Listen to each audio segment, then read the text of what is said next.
Hello friends. इस video में हम जानेंगे कि एक्सेल में किस तरीके से हम लोग फॉर्मेटिंग फीचर का यूज करते हैं। और इस दौरान हम लोग देखेंगे कि सेल के अंदर मौजूद जो डेटा होंगे, चाहे वो टेक्स्ट होंगे चाहे वो नंबर्स होंगे, हम किस तरीके से उनको कलर करेंगे, सेल्स के ऊपर बॉर्डर कैसे अप्लाई करेंगे या अलाइनमेंट कैसे यूज करेंगे। इन सारे फीचर्स को एक एक करके हम लोग यूज करने वाले हैं। लेकिन उससे पहले हम एक एक्सेल में एक डेटा तैयार करेंगे जिसके ऊपर इन फॉर्मेटिंग फीचर्स का हम लोग वन बाय वन करके यूज कर सकें। तो फ्रेंड्स, वीडियो स्टार्ट करने से पहले हमारी एक रिक्वेस्ट है कि यदि आप हमारे चैनल पर नए हैं तो चैनल को सब्सक्राइब करें और बेल आइकन को प्रेस करना ना भूलें। तो चलिए फ्रेंड्स, वीडियो को स्टार्ट करते हैं। सबसे पहले हम एक्सेल को ओपन कर लेते हैं।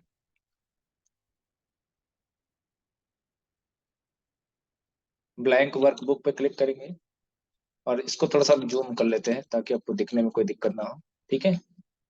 और यहाँ पे आप देख सकते हो, जैसा कि मैंने आपको पहले बताया कि हम लोग फॉर्मेटिंग फीचर के बारे में जानेंगे। इसके अलावा अलाइनमेंट ग्रुप के अंदर जो टूल्स हैं उनका यूज करना सीखेंगे। ठीक है। लेकिन उसके लिए हमको हमको कुछ डेटा पहले आपको अ, उसके लिए हमको कुछ डेटा इंसर्ट करना पड़ेगा। ठीक है। तो हम क्या करते हैं, एम्प्लॉय का एक रिकॉर्ड बनाते हैं और उसी रिकॉर्ड के ऊपर हम इन फॉर्मेटिंग फीचर्स का यूज करने वाले हैं। तो पहले रिकॉर्ड बना लेते हैं। आप भी रिकॉर्ड बना सकते हो अपने सिस्टम पे। जैसे मान लीजिए एम्प्लॉय कोड। ठीक है। इस A1 सेल के अंदर हमने क्या टाइप कर दिया, एम्प्लॉय कोड। फिर उसके बाद इस B1 वाले सेल में हम चाहते हैं कि क्या आ जाए, एम्प्लॉय का नाम।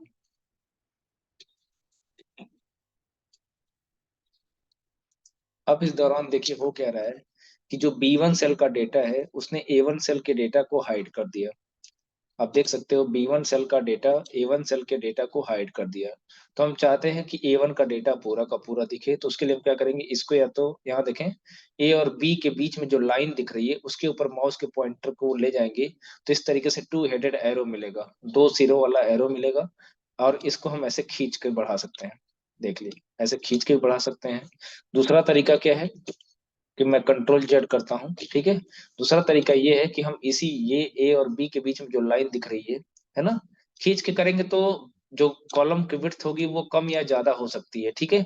लेकिन यदि आप ए और बी के अंदर जो लाइन दिख रही है इसी पे जाके माउस, सॉरी, इसके ऊपर माउस के पॉइंटर को ले जाएंगे, जैसे आपको दो सिरों वाला एरो मिले या टू हेडेड एरो मिले, आप डबल क्लिक कर दीजिए।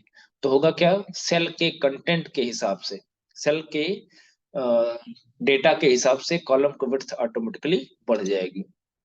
ठीक है। एम्प्लॉय का नाम यहाँ पे हम ले लेंगे, यहाँ पे डिपार्टमेंट ले लेंगे, यहाँ पे डेजिग्नेशन मेंशन कर लेंगे।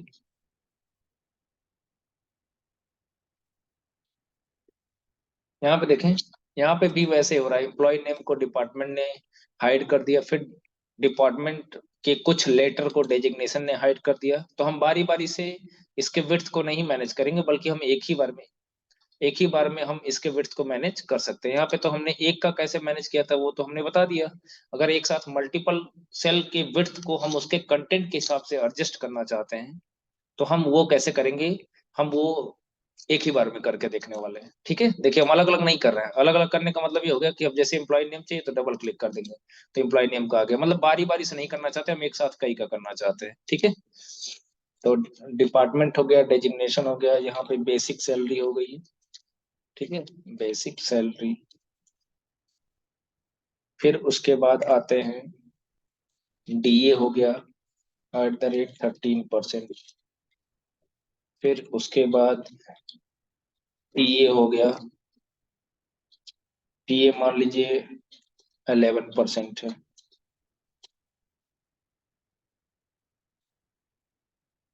ठीक है। फिर उसके बाद एचआरए मान लीजिए है आपका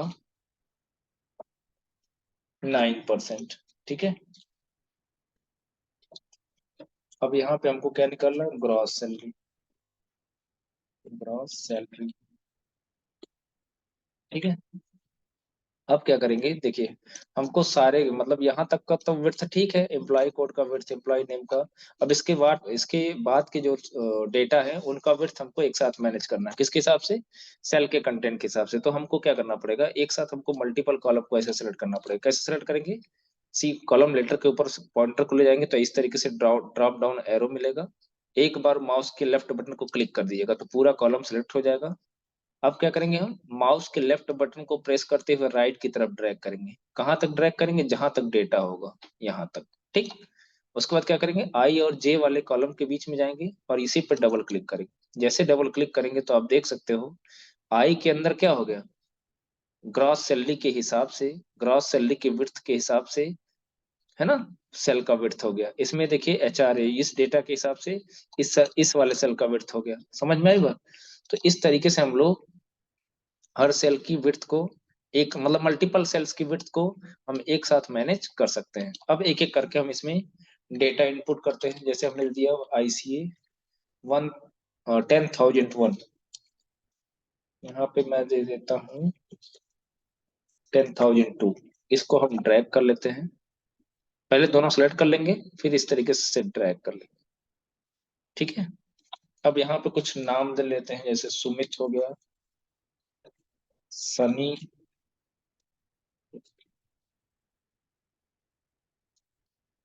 उपेंद्र हो गया,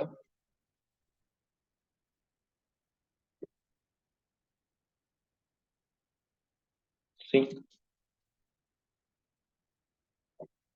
अमित यादव, त्रिपाठी, कुछ भी ले सकते हो, सुनील यादव,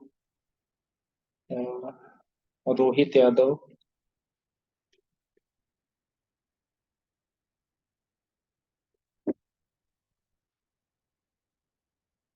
इस तरीके से कुछ एम्प्लॉय को मैं नाम ले ले रहा हूँ। अभिनय, अभिनव, मुकेश,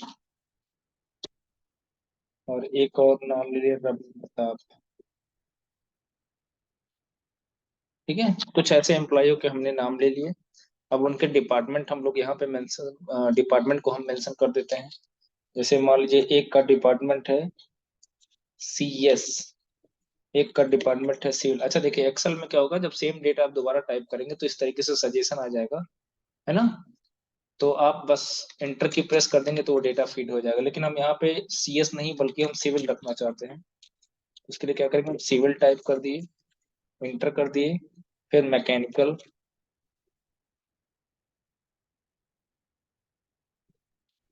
फिर इलेक्ट्रिकल,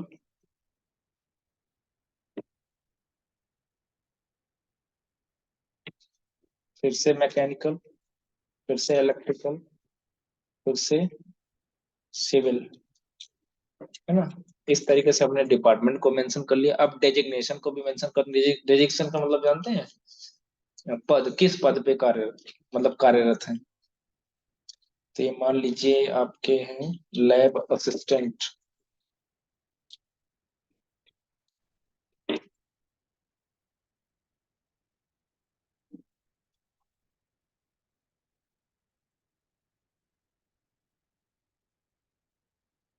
ये भी मान लीजिए लैब असिस्टेंट है। ये HOD है, ये भी HOD है, ये ट्रेनर है,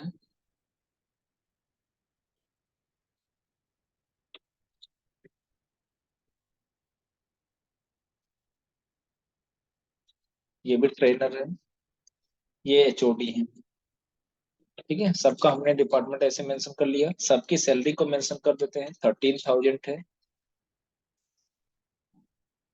1352, मतलब 13,504।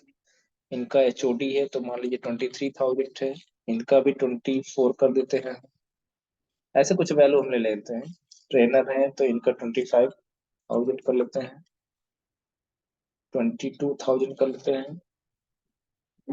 HOD है तो 26,000 कर लेते हैं। सबको हमने अलग अलग बेसिक सैलरी दे दिया। अब यहाँ पे क्या कर रहा है कि हमको DA कैलकुलेट करना है, किसका? अ, सुमित नाम के एम्प्लॉय का मतलब जितने भी एम्प्लॉय हैं सबका डीए निकाला जाएगा, सिर्फ सुमित का नहीं, सारे एम्प्लॉय को आपको डीए कैलकुलेट करना है। किसके हिसाब से? बेसिक सैलरी के हिसाब से। तो बेसिक सैलरी का 13% निकाला, 13%। तो कैसे निकालेंगे? इज इक्वल टू कर देंगे, और यहाँ बेसिक सैलरी वाले सेल पे क्लिक करेंगे, इनटू करेंगे, क्या करेंगे? 13%। 13%। ठीक है, इंटर करेंगे। तो यहाँ पे बेसिक सैलरी का 13% कैलकुलेट हो जाएगा। बस आपको क्या करना है, यहाँ पे डबल क्लिक कर देंगे। जैसे देख रहे हैं ना, एक बार हमने कैलकुलेशन कर दिया तो बाकी सारा कैलकुलेशन हो जाए ऑटोमेटिकली, उसके लिए हम क्या करेंगे, ये जो कॉर्नर पे बॉक्स दिख रहा है इस पे माउस के पॉइंटर को ले जाएंगे, इसी पे डबल क्लिक करेंगे तो बाकी सारा कैलकुलेशन ऑटोमेटिकली हो जाएगा। ऐसे ही टीए कैलकुलेट करना है। कितना? 11%। किसका? बेसिक सैलरी का। तो इसको भी ऐसे कैलकुलेट कर लेंगे, बेसिक सैलरी पे क्लिक करेंगे, इंटू 11%, या 11/100 भी कर सकते हो। इंटर करेंगे तो यहाँ पे 13,000 का 11% यहाँ पे निकल गया। दूसरा तरीका क्या है कि हम यहाँ से यहाँ तक सेलेक्ट कर लेंगे, कंट्रोल डी प्रेस कर देंगे, बाकी सारा कैलकुलेशन ऑटोमेटिकली हो जाएगा। एचआरए हमको कैलकुलेट करना है सारे एम्प्लॉयों का। कैसे कैलकुलेट करेंगे? बेसिक सैलरी का 9%। तो बेसिक सैलरी पे क्लिक करेंगे, इंटू 9%, इंटर करेंगे तो बेसिक सैलरी का 9% कैलकुलेट हो जाएगा। अब उसके बाद क्या करेंगे, हम यहाँ पे कॉर्नर पे जो स्क्वायर बॉक्स दिख रहा है इसी पे डबल क्लिक कर देंगे, तो बाकी सारा कैलकुलेशन ऑटोमेटिकली हो जाएगा। अब ग्रास सैलरी का मतलब होता है टोटल सैलरी। तो टोटल सैलरी कैसे निकालेंगे? बेसिक सैलरी में जोड़ देंगे किसको? डीए को, टीए को और एचआरए को। हम बेसिक सैलरी को जोड़ देते हैं, प्लस डीए को जोड़ देते हैं, प्लस टीए को जोड़ देते हैं, प्लस एचआरए को जोड़ देते हैं। हम सबको जोड़ देंगे तो हमारा ग्रास सैलरी हमको मिल जाएगा। फिर यहाँ पे ये जो बॉक्स दिख रहा है इसी पे डबल क्लिक करेंगे तो बाकी सारा कैलकुलेशन ऑटोमेटिकली हो जाएगा।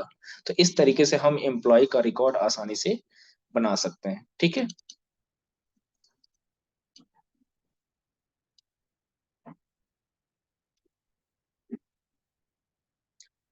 ये आपको दिख रहा होगा। ठीक है, अब हम क्या करते हैं, ये जितने भी एम्प्लॉय आपको दिख रहे हैं, ठीक है, इनका हम क्या करते हैं, इस डाटा को हम सेट करते हैं। सेट कैसे करेंगे, उसके लिए ध्यान दीजिएगा। हम क्या करेंगे, पूरा का पूरा पहले तो हम हेडिंग को सेलेक्ट करते हैं, है ना। जैसे देखिए, मान लीजिए हमको, पहले हम एक सेल का डाटा आपको बताते हैं। जैसे इस सेल के डेटा का फॉन्ट साइज बढ़ाना है तो हम क्या करेंगे, इस सेल पे को ऐसे से बस सिंपली सेलेक्ट कर लेना, सेल को सेलेक्ट करेंगे, यहाँ पे फॉन्ट साइज पे क्लिक करेंगे तो आप देख सकते हो यहाँ से फॉन्ट साइज इंक्रीज हो रहा है। यहाँ पे आप देख सकते हो, यहाँ से हम इंक्रीज फॉन्ट साइज का एक ऑप्शन मिलेगा, कहाँ पे? होम टैब के फॉन्ट ग्रुप में आएंगे और वहां पे इंक्रीज फॉन्ट साइज का ऑप्शन मिलेगा, यहाँ पे क्लिक करेंगे तो फॉन्ट साइज डिक्रीज हो जाएगा।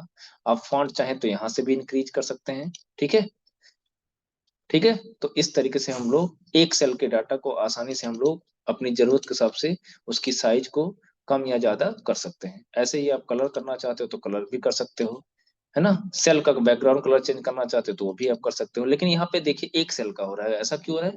क्योंकि हमने सिर्फ एक सेल को सिलेक्ट किया हुआ है। अगर हम एक साथ पूरे हेडिंग को करना चाहते हैं तो हम उसके लिए क्या करेंगे, उसके लिए हमको ये पूरा का पूरा ऐसे हेडिंग ऐसे सिलेक्ट करना पड़ेगा, है ना। कैसे सेलेक्ट करेंगे, आप माउस की हेल्प से सेलेक्ट कर सकते हैं अथवा कंट्रोल शिफ्ट राइट एरो करेंगे तो एक ही बार में पूरा का पूरा जहां तक डेटा होगा पूरा का पूरा सिलेक्ट हो जाएगा। अब एक साथ हम सबका डेटा बढ़ाते हैं, साइज बढ़ाते हैं। देखिए सबका साइज हमने कितना कर दिया, 16। तो फिर देखिए एक सेल के डेटा को दूसरे वाले सेल के डेटा ने छिपा दिया, तो हम एक साथ सबका विड्थ मैनेज कर सकते हैं। उसके लिए क्या करना पड़ेगा, ए से ही सेलेक्ट करिए, कॉलम ए के ऊपर जाके क्लिक करिए तो पूरा का पूरा कॉलम सेलेक्ट हो जाएगा। अब उसके बाद ऐसे ड्रैग करिए और यहाँ पे आके डबल क्लिक कर दिए तो एक साथ सबका विड्थ मैनेज हो जाएगा। किसके हिसाब से? डेटा के हिसाब से। फिर अब हम यहाँ पे फिर इसी से जो हेडिंग है उसी को सेलेक्ट करते हैं, पूरा का पूरा। फॉन्ट साइज तो हमने एक साथ सबका बढ़ा लिया। अब मान लीजिए सबको बोल्ड करना है तो बोल्ड करने के लिए कहाँ जाएंगे, होम टैब के फॉन्ट ग्रुप में आएंगे, यहाँ पे बी वाला जो ऑप्शन दिख रहा है इस पे क्लिक करेंगे, थोड़ा शॉर्टकट की होता है कंट्रोल+B। तो आप देख सकते हैं इस तरीके से बोल्ड हो जाएगा। इटैलिक करना है, तिरछा करना है तो आई पे भी क्लिक कर दीजिएगा, हटाना है तो फिर से आई पे क्लिक करेंगे तो तिरछा हट जाएगा, बी पे क्लिक करेंगे तो हट जाएगा। मैं बोल्ड कर रहने देता हूँ। अंडरलाइन करना है तो आप अंडरलाइन भी कर सकते हो। से ये इस पे क्लिक करेंगे सिंगल अंडरलाइन होगा, इस पे क्लिक करेंगे तो डबल अंडरलाइन होगा। आप देख सकते हो हेडिंग के ऊपर डबल अंडरलाइन हो गया। समझ, फिर से वापस क्लिक कर देंगे उसी पे तो हट जाएगा। ठीक। अब मान लीजिए कलर करना है, सेल का कलर करना है, सेल का कलर आप यहाँ से देखें यहाँ पे फिल कलर का एक ऑप्शन मिलेगा होम टैब के फॉन्ट ग्रुप में, फिल कलर का एक ऑप्शन मिलेगा। इस फिल कलर वाले ऑप्शन पे यूज करते हुए हम लोग क्या कर सकते हैं, सेल के कलर को चेंज कर सकते हैं। तो हम ये वाला कलर रहने देते हैं। फॉन्ट का कलर चेंज करना है तो फॉन्ट का कलर यहाँ से आप चेंज कर सकते हो, बस आप सेलेक्ट किए रहो। ठीक है, ये फॉन्ट का कलर चेंज हो गया। या यहाँ से ये कलर चूज कर लेते हैं। सॉरी, सिलेक्शन हट गया था।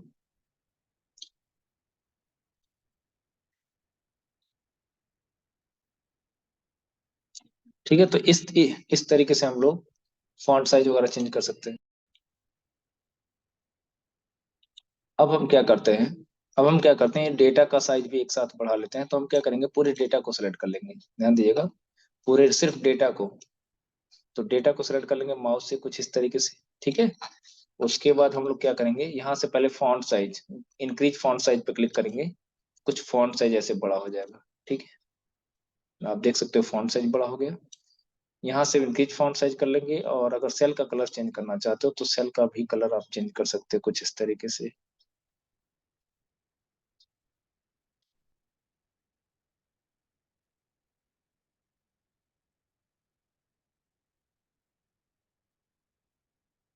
है ना, हमने इस तरीके से सेल का भी कलर चेंज कर दिया।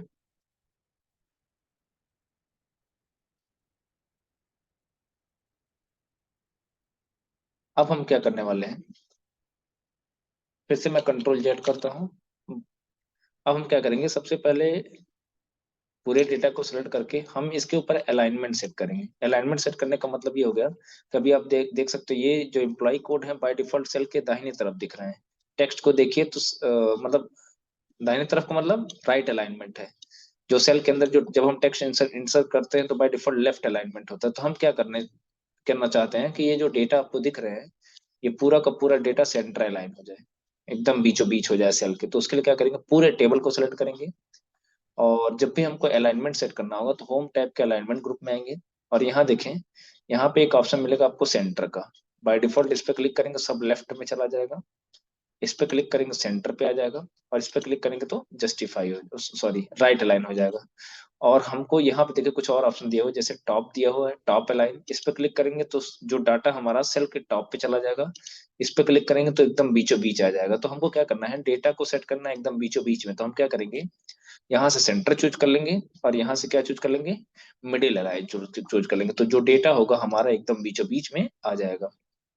अब हमको क्या करना है, बॉर्डर अप्लाई करना है पूरे टेबल के ऊपर। तो टेबल के ऊपर बॉर्डर अप्लाई करने के लिए आपको पूरा टेबल सेलेक्ट करना पड़ेगा। कैसे करेंगे, पहले वाले सेलेक्ट सेल पे क्लिक करेंगे, कंट्रोल शिफ्ट राइट एरो फिर down arrow, control shift right arrow फिर डाउन एरो, तो एक बार में पूरा का पूरा टेबल सेलेक्ट हो जाएगा। अब हम क्या करेंगे, बॉर्डर अप्लाई करेंगे।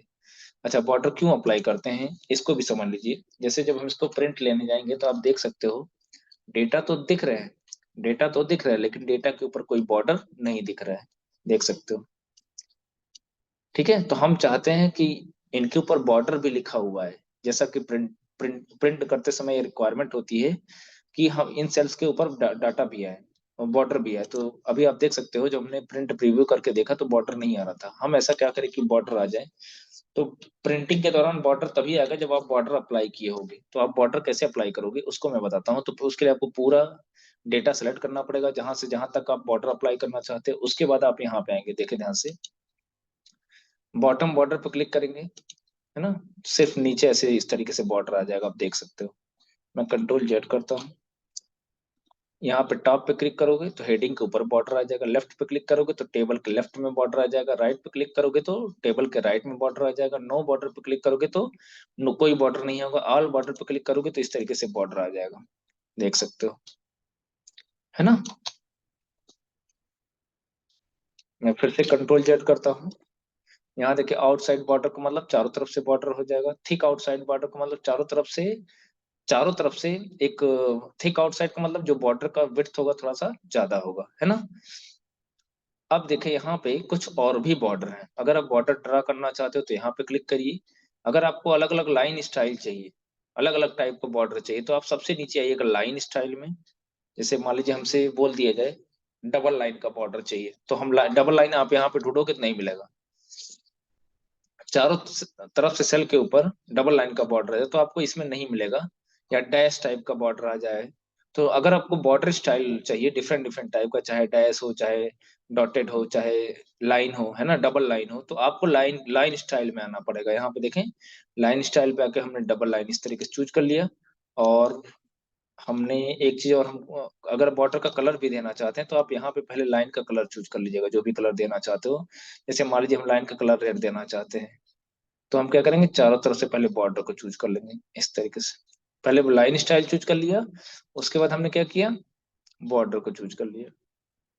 यहाँ देखिए ग्रास चलते, बस आपको ड्रैग कर देना है, ध्यान से देखिए, ड्रैग हो गया। यहाँ से शुरुआत करेंगे, फिर से देखिए, यहाँ से शुरुआत करेंगे पेन शेप में, जो जैसे हमने लाइन स्टाइल और लाइन का कलर, मतलब बॉर्डर का स्टाइल और बॉर्डर का कलर चूज करेंगे। उसके बाद जब ओके करेंगे तो आप देख सकते हो हमारा जो माउस का पॉइंटर है वो पेन में चेंज हो गया, पेन के जैसा हो गया। अब यहाँ कॉर्नर से जैसे ड्रैग करेंगे, जहां तक हमारा माउस के लेफ्ट बटन को प्रेस करते हुए, ध्यान दीजिएगा, थोड़ा ज्यादा सेलेक्ट हो गया, हमको ग्रास से ले तक सेलेक्ट करना है। ओके, ठीक है, यहाँ तक हो गया। अब उसके बाद क्या करेंगे, हम एक बार फिर से होम टैब के फॉन्ट ग्रुप में आएंगे। अभी देखिए चारों तरफ से बॉर्डर आया है, हमको हर एक सेल के ऊपर वही बॉर्डर चाहिए, तो क्या करेंगे, फिर से बॉर्डर में आएंगे और ऑल बॉर्डर पे क्लिक करेंगे, तो आप देख सकते हो सारे सेल के ऊपर डबल लाइन का बॉर्डर अप्लाई हो गया। तो इस तरीके से हम लोग बॉर्डर वगैरह भी अप्लाई कर सकते हैं।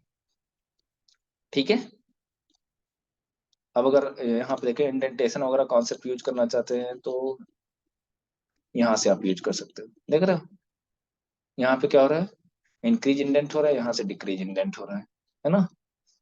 इसके अलावा कुछ और भी ऑप्शन होते हैं, जैसे यहाँ पे देखें, होम टैब के अलाइनमेंट ग्रुप में merge and centre, merge across, merge cells और अनमर्ज सेल का ऑप्शन होता है। अब जैसे देखें, मान लीजिए ये जो टेबल बना है इसमें किसकी इंफॉर्मेशन स्टोर है, तो एम्प्लॉय की इंफॉर्मेशन स्टोर है।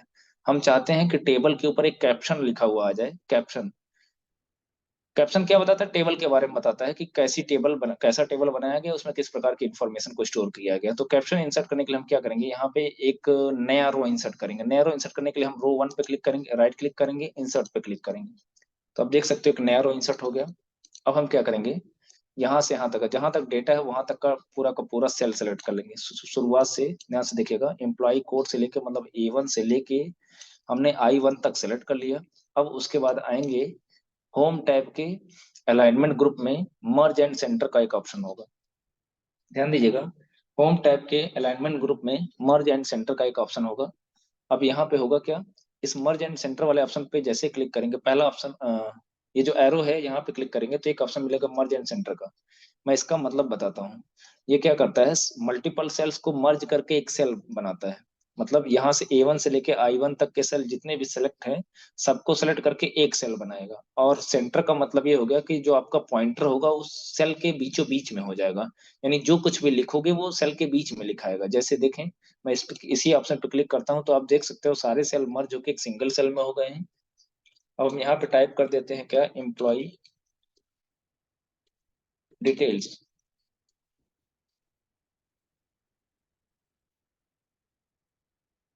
अब आप देख सकते हो ये जो एम्प्लॉय डिटेल्स है एकदम सेल के बीचों बीच लिखा गया है। मैं थोड़ा सा फॉन्ट साइज भी इसका बढ़ा दूं और इसको बोल्ड कर दूं। आप देख सकते हो कि ये जो एम्प्लॉय डिटेल्स है एकदम टेबल के बीचों बीच में लिखा गया है ना। अब इसी में एक दूसरा ऑप्शन होता है मर्ज अक्रॉस का। मर्ज अक्रॉस में क्या होता है कि ये सेल्स को कुछ इस तरीके से, मतलब मर्ज अक्रॉस में क्या होता है कि कॉलम्स मर्ज होते हैं, रो मर्ज नहीं होते। आप देखे होंगे हिंदी की जो कॉपी होती है कुछ इस तरीके से मर्ज होती है, आप देख सकते हो। सिर्फ यहाँ से यहाँ तक का देख लीजिए, सिर्फ लाइनें मर्ज हुई हैं, सॉरी कॉलम्स मर्ज हुए हैं, रो मर्ज नहीं हुए, लाइनें वैसे दिख रही हैं। तो ये होता है मर्ज अक्रॉस, ठीक है। अनमर्ज सेल में क्या होता है, अनमर्ज, अच्छा मर्ज सेल एक ऑप्शन भी है। मर्ज सेल में क्या होता है कि ये मल्टीपल सेल्स को तो मर्ज करता है, लेकिन जो सेल का पॉइंटर होता है वो बाय डिफॉल्ट, जो सेल के अंदर अलाइनमेंट होता है बाय डिफॉल्ट लेफ्ट अलाइन होता है, मतलब जो कुछ भी लिखोगे वो लेफ्ट से लिखोगे, ठीक है। और अनमर्ज सेल पे क्लिक करेंगे तो होगा क्या, जो सेल मर्ज होंगे वो वापस अनमर्ज हो जाएंगे, ठीक है। तो इस तरीके से हम होम टैब के अलाइनमेंट ग्रुप में जो मर्ज एंड सेंटर का फीचर्स होता है इसका भी यूज कर सकते हैं। इसमें एक ऑप्शन और भी होता है रैप टेक्स्ट का। इसका भी मतलब समझ लीजिए, इसका यूज कब करते हैं, जैसे मान लीजिए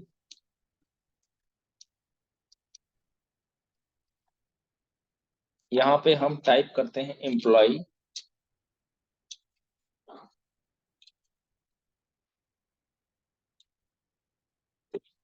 एम्प्लॉय डेटा।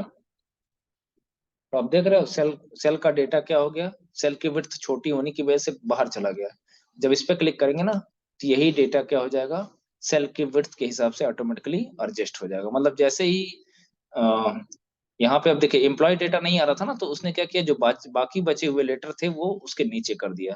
तो ये होता है wrap text. Wrap text feature का यूज हम इस तरीके से कर सकते हैं। यहाँ पे देखें, ये वाला जो ऑप्शन है इसका यूज करते हुए हम टेक्स्ट के डायरेक्शन को चेंज कर सकते हैं।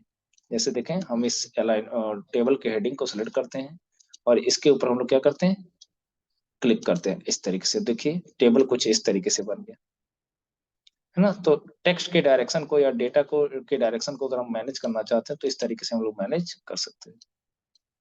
ठीक है, यहाँ पे आप सेल के अंदर जो डेटा होगा, हम उसको उसके डायरेक्शन को इस तरीके से मैनेज कर सकते हैं। तो फ्रेंड्स, इस वीडियो में इतना ही, मिलते हैं नेक्स्ट वीडियो में। Thank you for watching my this video.